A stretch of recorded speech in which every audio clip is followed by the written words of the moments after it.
Hello everyone, welcome to my channel. శ్రావణ మాసం శుక్రవారం రోజు నేను అమ్మ చెల్లి కలిసి సంతోషి మాత టెంపుల్కి వెళ్ళామండి.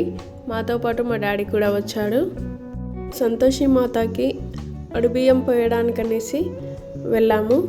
ఒడిబియ్యం, గాజులు, చీరలు, పసుపు, కుంకుమ, కొబ్బరికాయ, ఇలా పూజకు కావాల్సిన సామాన్లన్నీ తీసుకెళ్ళాము.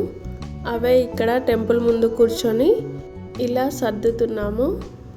సంతోషి మాత టెంపుల్ కొంచెం దూరంగా ఉంటుంది, కానీ చాలా ప్రశాంతంగా ఉంటుంది.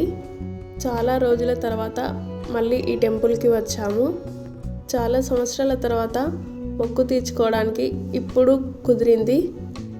మ్యాక్సిమం 5 years అవుతుంది ఈ టెంపుల్కి రాక. 5 years బ్యాక్ వచ్చాము. అప్పటి నుంచి మొక్కు అలాగే ఉండిపోయింది.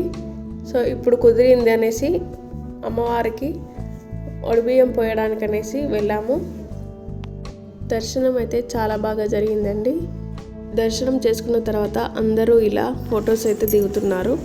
సో అందుకే మేము కూడా దిగాము. సో ఇది ఫ్రెండ్స్, మా సంతోషి మాత టెంపుల్ దర్శనం వీడియో.